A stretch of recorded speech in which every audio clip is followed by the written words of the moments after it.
뉴스 브리핑. 조 바이든 민주당 대선 후보는 도널드 트럼프 대통령이 코로나 바이러스에 백기를 휘날렸다고 말했습니다. 바이든은 어제 위스콘신 밀워키 미첼 국제공항에서 열린 유세에서 도널드 트럼프와 달리 우리는 이 바이러스에 항복하지 않을 것이라고 말했습니다. 바이든 후보는 선거가 끝나면 열흘 안에 트럼프가 대법원으로 가서 목적을 가지고 대법원에 심어놓은 대법관에게 오바마 케어를 폐지하라고 요구할 것이라며 그렇게 되면 기저질환을 가진 1억 명이 의료보험을 잃게 될 것이라고 주장했습니다. 바이든은 우리가 이긴다고 할지라도 그는 대법원에 있을 것이라고 말했습니다. 또한 바이든 후보는 무디스가 자신의 경제계획이 1860만 개의 일자리를 창출하고 트럼프보다 1조 달러 더 많은 GDP를 달성할 것으로 평가했다고 강조했습니다.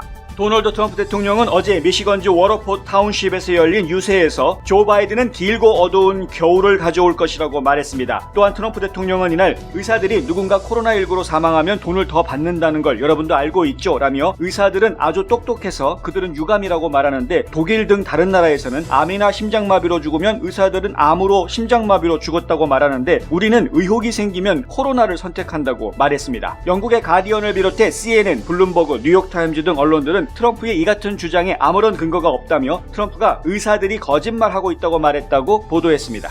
올해 총선거는 코로나19 여파로 우편투표가 그 어느 해보다 많은 상황인데요. 선거 관련 우편물이 넘쳐나면서 우편투표용지가 제때 도착하지 않을 수 있다는 우려가 일찌감치 제기됐었습니다. 최근 페이스북에는 선거일 이후에 도착하는 우편투표가 개표되지 않고 버려질 것이라는 게시물이 퍼지고 있는데 이는 사실이 아니라고 AFP통신과 USA 투데이가 확인했습니다. AP통신에 따르면 전국 50개 주 중에서 선거일 이후에도 우편투표용지를 접수하고 개표하기로 결정한 주는 총 23곳인 것으로 나타났습니다. 하지만 주마다 일정과 방식의 차이가 있기 때문에 구체적인 내용은 확인이 필요합니다.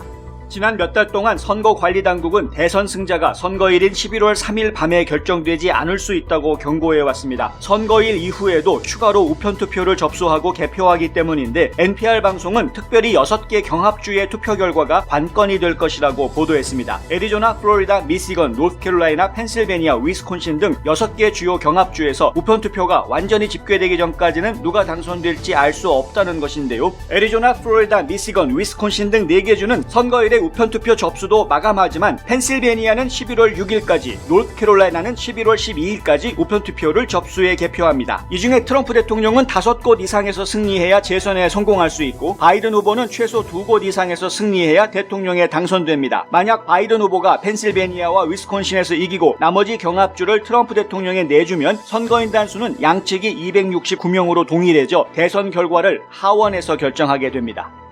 기아 자동차 조지아 공장에 위치한 웨스트포인트를 지역구로 하는 드류 퍼거슨 연방 하원 의원이 코로나19의 양성 반응을 보임에 따라 자가격리에 들어간 브라이언 캠프 조지아 주지사가 어쩌면 올해 투표를 하지 못할 수도 있다고 AJC가 보도했습니다. 캠프 주지사는 코로나19 검사에서 음성 판정을 받았지만 CDC 지침상 선거일 이전에 밖으로 나와 투표소에 갈 수 없는 상태라고 하는데요. 주지사 대변인은 캠프 주지사가 그런 규정을 무시하고 투표소에 가지 않을 것이라고 전했습니다. 이에 따라 주지사는 어제 급히 부재자 투표를 신청했는데 주 국무부가 발행하는 부재자 투표용지가 11월 3일까지 주지사에게 전달될 수 있을지 의문이라고 AJC는 전했습니다. 커널샷 시위 도중 2명을 사살한 혐의로 기소된 일리노이주 안티옥 출신의 카일 리튼하우스가 일리노이주 법원의 판결로 위스콘신주로 송환됐습니다. 레이크 카운티 보안관실은 리튼하우스가 어제 오후 4시경 송환을 완료했다고 밝혔습니다. 앞서 리튼하우스의 변호사는 송환이 리튼하우스의 헌법적 권리를 침해할 것이라고 주장하는 청원서를 냈지만 판사는 청원을 기각하고 송환을 요청한 레이크 카운티 주 검찰청의 요청을 받아들였습니다. 이에 따라 리튼하우스는 위스콘신주에서 1급 고의살인, 고의살인 미수, 미성년자 총기 소지 등의 혐의로 재판을 받게 됐습니다. 던킨 도너츠와 베스킨 라빈스 체인을 소유한 던킨 브랜드스 그룹이 113억 달러의 패스트푸드 체인 아비스 등을 운영하는 인스파이어 브랜드에 매각된다고 월스트리트 저널이 보도했습니다. 이번 인수합병으로 인스파이어 브랜드는 지점수가 3만 2천 곳으로 늘어나고 종업원도 60만 명으로 불어나 미국에서 맥도널드 다음으로 큰 레스토랑 체인으로 부상하게 됩니다. 7편의 영화에서 제임스 본드로 활약했던 스코틀랜드 출신 배우 션 커널리가 90세를 일기로 별세했습니다. 1962년 최초의 007 시리즈 영화 닥터 노를 시작으로 7번이나 제임스 본드를 연기했던 그는 노년에도 수많은 작품에 출연하면서 최고의 배우로 전 세계인의 사랑을 받았습니다. 고인은 아카데미상과 영국영화 TV예술 아카데미상, 세계의 골든글러브상 등 수많은 상을 받았고 지난 2000년 엘리자베스 2세 여왕으로부터 드라마 촬영에 대한 공로를 인정받아 기사자귀를 수여받은 바 있습니다. 대한항공이 최근 며칠 사이 서울 애틀란타 노선에 에어버스의 초대형 여객기 A380을 투입시켜 눈길을 끌고 있습니다. 대한항공은 A380 기종을 여객 서비스에서 철수시키고 운항하지 않고 있었는데요. 지난 29일 서울을 출발해 30일 애틀란타에 도착한 A380은 30일 다시 서울로 돌아갔습니다. 대한항공의 전용태 애틀란타 지점장은 뉴스앤포스트에 해당 A380이 여객이 아닌 화물만 운송하는 데 사용됐다고 밝혔는데요. 오늘 밤에 한 차례 더 운항할 예정이라고 했습니다. 대한항공은 10대의 A380 기종을 보유하고 있지만 현재 운항하는 것은 이 항공기 한 대뿐인데요. 이 A380기는 중국 광저우와 인천공항 노선에서 여객기로 운항하고 있기도 하다고 여객 전문 매체 오심플 플라잉이 보도했습니다.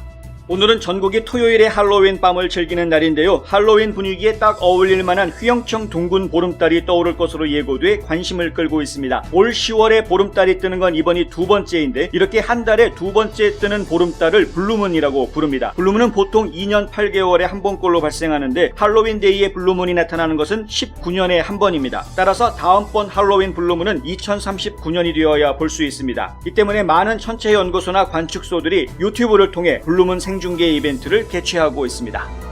경험과 실적이 증명하는 김효지 부동산 전문인. 학자금과 대학 입시 상담은 AGM 인스티튜트. 안녕하십니까, 홍성구 기자입니다.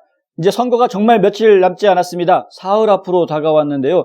대통령 후보자들 지금 전국을 누비면서 특히 경합주 지역을 집중 공략하면서 선거 유세를 열심히 하고 있는 중인데 이 선거 유세전에서 나오는 말들이 아무래도 좀 공격적인 말들이 더 많이 들리게 되고 있습니다. 이 참 안타깝지만 어쩔 수 없는 선거전에서는 늘 있는 일이기는 합니다만 바이든 후보가 어제 얘기했던 것은 트럼프 대통령이 코로나 바이러스에 백기 투항했다. 백기를 흔들면서 지금 항복했다. 우리는 항복하지 않을 것이다. 어떻게든 이길 것이다. 이렇게 얘기했는데 어떻게 이길지에 대한 얘기는 없어서 좀 그렇긴 했지만 선거처에서 흔히 들을 수 있는 그냥 정치적인 레토릭, 그냥 말이죠. 왜냐하면 트럼프 대통령은 치료제를 개발을 다 하고 백신도 거의 개발을 끝내서 지금 승인을 기다리고 있는 그런 상황이기 때문에 진짜 백신을 이기는 것은 사실은 트럼프 대통령 쪽이라고 봐야 하는 그런 상황이어서 조 바이든 후보의 이런 말들이 과연 의미가 있는지 잘 모르겠습니다. 근데 저희가 의미 있는 말로 본 것은 이 말이 아니고요. 오바마 케어 폐지에 대한 부분인데요. 바이든 후보의 주장에 따르면 대통령 선거가 끝난 다음에 9일에서 10일 정도 시간 안에 대법원에서 판결을 내놓을 것인데 오바마 케어는 폐지할 것이다. 트럼프 대통령이 재선에 실패하더라도 이번 선거에서 대통령의 재당선이 안 되더라도 오바마 케어는 폐지될 것이다. 대법원에서 그런 결정을 내놓을 거다. 이렇게 이야기했습니다. 그러면서 기존의 병을 가지고 있는 기저질환 환자의 경우에는 다시 의료보험에 가입하는 게 불가능해진다. 그래서 1억 명이 의료보험을 잃게 될 것이다. 이제 이런 말을 했습니다. 실제로 그 숫자가 1억이 되느냐? 그건 좀 확인된 것이 아니고요. 그리고 트럼프 대통령이 기저질환 환자에 대한 의료보험 가입에 대해서는 반드시 기저질환 환자도 의료보험에 가입할 수 있도록 하겠다라고 여러 차례 약속을 해왔기 때문에 이런 부분도 저희가 좀 팩트체킹이 필요한 부분이겠죠. 그다음에 무디스라는 이제 신용평가기관이 있는데 이 무디스에서 조 바이든 후보 측의 경제계획이 트럼프 쪽의 경제계획보다 낫다라고 평가를 해줬다라는 것이죠. 이걸 지금 주장을 하고 있습니다. 이 선거 유세 다니는 곳마다 이야기를 하고 있는데요. 바이든 후보가 이야기하는 거는 트럼프 대통령보다 자신의 경제계획이 우월한데 본인의 경제계획대로라면은 1860만 개의 일자리가 창출될 것이고 그리고 GDP도 트럼프 대통령의 계획보다는 1조 달러 정도, 1억 달러도 아니고 1조 달러 정도가 더 GDP가 나오게 할 수 있다. 그런 이제 이야기를 했습니다. 실제로 민주당 쪽에서 내놓은 경제계획 안들이 상당히 좀 눈길을 끄는 내용들이 많이 있습니다. 공화당 쪽에서는 좀 몰아붙여서 공격을 하고 있죠. 뭐냐면 이제 프래킹 때문에 더욱 이야기가 붉어졌는데 그린 뉴딜 정책을 추진할 경우에 에너지 산업 중에서도 이제 청정 에너지 산업 쪽, 그다음에 IT, 초첨단 과학 이런 쪽에 벤처 비즈니스 이런 부분들은 상당히 활발할 수 있겠지만 그쪽 산업이 더 활발하게 성장하기 위해서 반대급부인 석탄이라든가 석유 산업 이런 것들이 침체기를 겪게 될 것이다라는 것이죠. 그건 기존의 산업을 해치는 행위다. 새로 일자리 만들면 뭐 하느냐? 기존에 사업하던 사람들이 완전히 세상이 바뀌면서 다 일자리를 잃게 되는 문제가 생기는 건 어떻게 할 것이냐? 이런 이제 공격을 지금 하고 있는 것인데요. 어찌됐든 간에 중요한 거는 민주당 쪽에서 내놓은 경제 계획 쪽에 긍정적인 부분들을 놓고 이야기하면 굉장히 바람직한 모습도 있고 그리고 미래지향적인 그런 모습들이 담겨져 있는 것은 사실입니다. 그리고 미국 전체를 놓고 봤을 때 석유나 석탄 에너지 같은 그 재래 에너지 사업의 비중이 높은 지역이 있는 반면에 또 반면에는 태양열이라든가 IT 비즈니스라든가 우주항공 산업이라든가 이런 쪽에 또 비중이 높은 지역이 또 따로 있기 때문에 사실은 균형감 있게 이 미국이 성장하기 위해서는 양쪽의 의견들이 고루 반영돼야 되는 것은 사실입니다. 나중에 선거가 끝나고 난 다음에 양쪽 후보 진영들은 특히 인수위원회가 만들어지게 된다면 그러면 양쪽 후보 진영에서는 상대방 진영의 후보들이 내놓은 계획안들 중에서 특히 경제 계획안들 중에서 좀 좋은 경제 계획안들을 수용해주는 그런 모습을 좀 보여줬으면 좋겠습니다.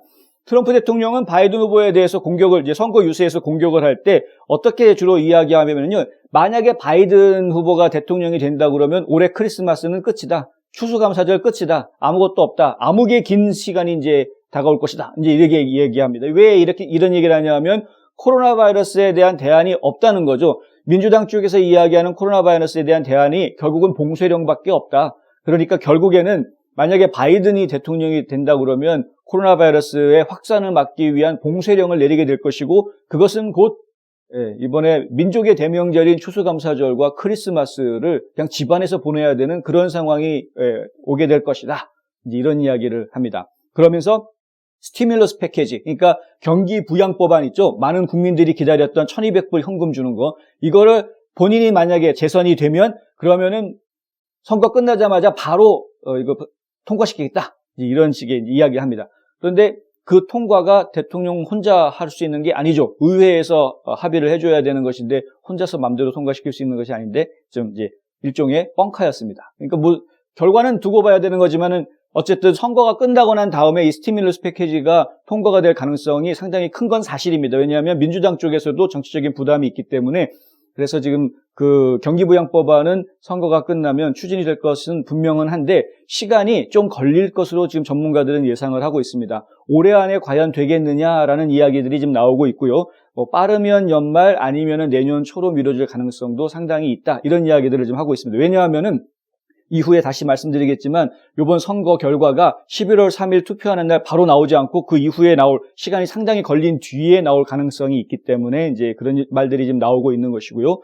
그리고 또 이제 트럼프 대통령이 어제 좀 실언을 한 것 같기는 한데 어떤 내용의 말을 하냐 하면은 의사들이 코로나 바이러스로 사망한 사람들의 숫자를 부풀렸다라는 이야기를 합니다. 이거를 지금 진보 진영에 있는 모든 언론사들이 야, 트럼프가 의사들은 거짓말쟁이라고 말했다라고 아예 대서특필을 했는데 뭐냐 하면 환자가 죽었을 때, 환자가 병원에서 죽었을 때 의사들이 사망 선고를 하죠. 사망 선고를 할 때 어떤 원인으로 죽었다라는 원인을 이야기하게 되는데 그 원인에 지금 코로나 바이러스 때문에 죽었다라고 쓰여지는 경우가 그게 바로 이제 코로나 바이러스 누적 사망자 숫자에 포함이 되는 겁니다. 그렇게 된 숫자가 지금 뭐 23만 명 가까이 되는 것인데 그런데 이 숫자가 좀 부풀려졌다라는 주장이 보수 진영, 특히 트럼프 선거 캠프 진영에서 계속 나오고는 있었습니다. 근데 근거 제시가 좀 부족했죠. 왜냐하면 의사가 이미 그렇게 판단을 했는데 누군가가 그걸 다 역추적해가지고 이 사람은 암으로 죽은 사람인데 코로나로 표시됐다. 이 사람은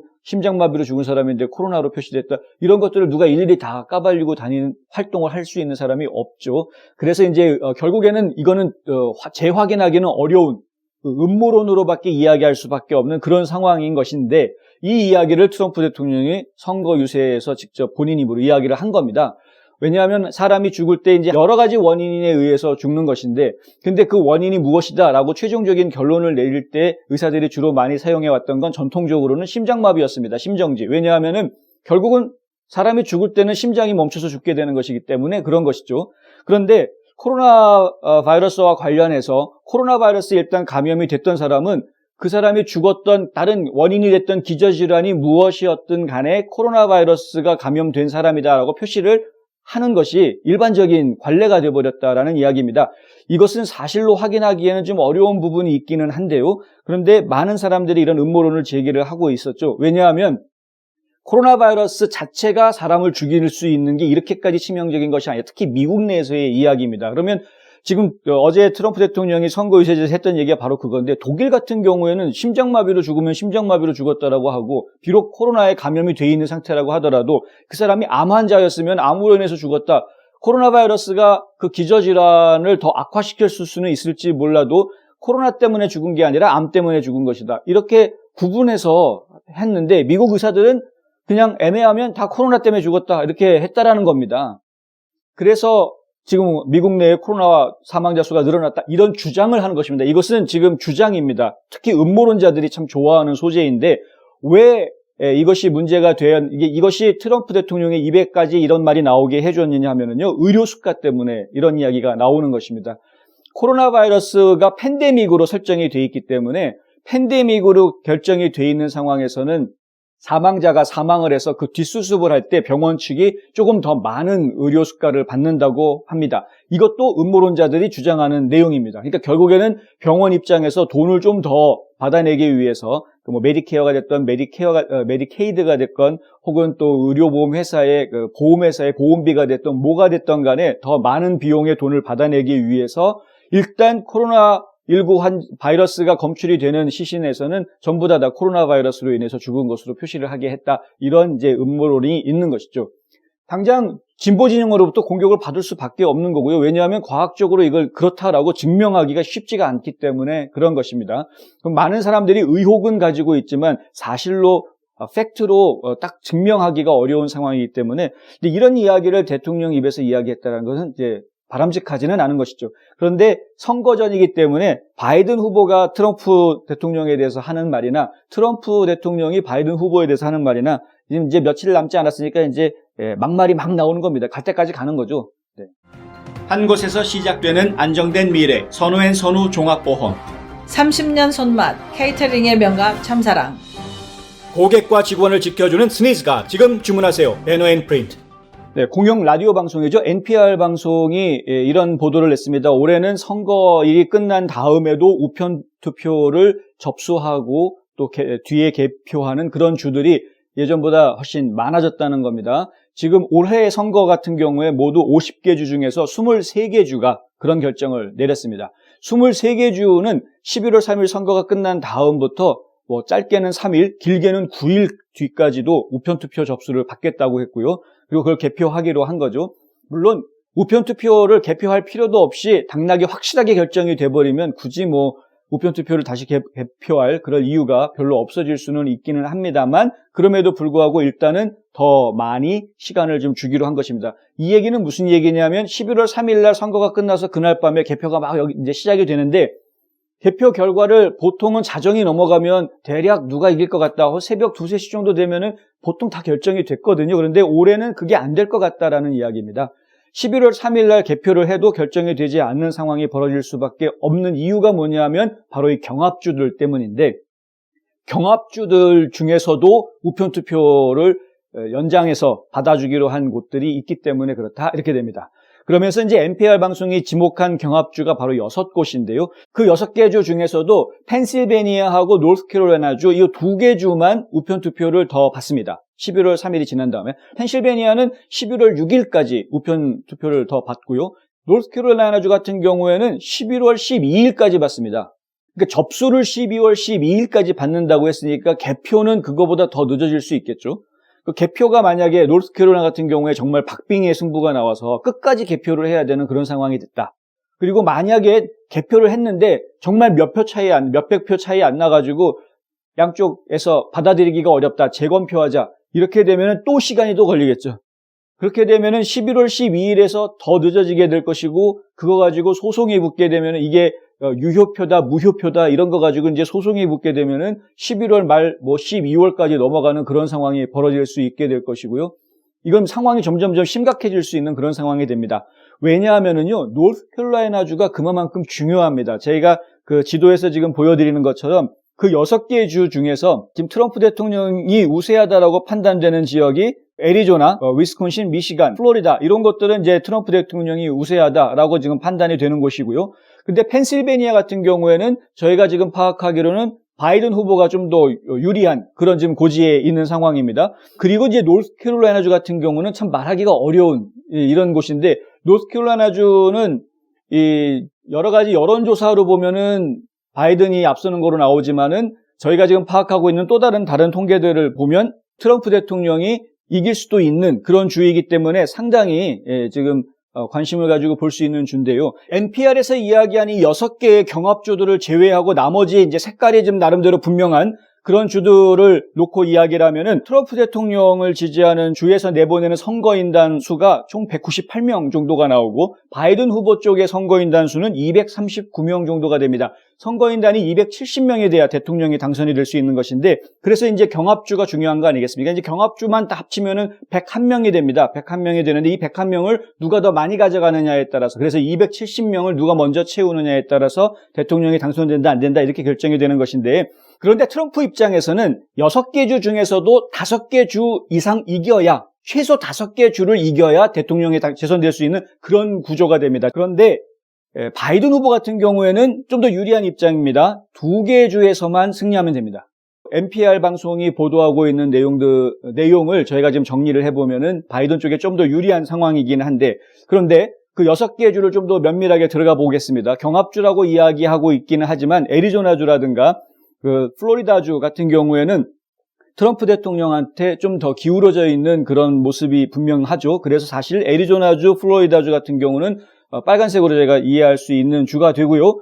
위스콘신이나 미시간 같은 경우도 지금 여러 가지 지금 지표들을 보면은 트럼프 대통령한테 좀 더 유리하게 돌아가고 있는 상황입니다. 그래서 위스콘신과 미시간 같은 경우에도 트럼프 대통령이 이길 것이다라고 저희가 예측을 하고 있습니다. 그런데 이런 이 둘 중에 한 군데를 놓치지 않기 위해서 지금 바이든 후보 측에서 굉장히 애를 쓰고 있는 그런 모습을 보이고 있죠. 그리고 펜실베니아주 같은 경우에는 바이든 후보한테 좀 더 유리한 그런 지표들이 그렇게 나오고 있습니다. 그래서 펜실베니아주는 바이든 후보한테 갈 것 같고 그런데 이제 마지막으로 남는 노스캐롤라이나주가 문제인데 이 노스캐롤라이나주는 정말 어디로 튈지 모르는 그런 상황이라는 거죠. 전통적으로 봤을 때는 트럼프 대통령한테 갈 것 같은데 그런데 지금 여러 가지 지표들이 바이든 후보한테 좋게 나오고 있기 때문에 정말 어디로 튈지 알 수가 없는 그런 상황이라는 겁니다. 그런데 거기에다가 노스캐롤라이나는 지금 선거일로부터 9일 뒤까지 11월 12일까지 우편투표를 받겠다라고 결정을 한 상황이기 때문에 더 많은 우편투표자들이 참여할 수 있는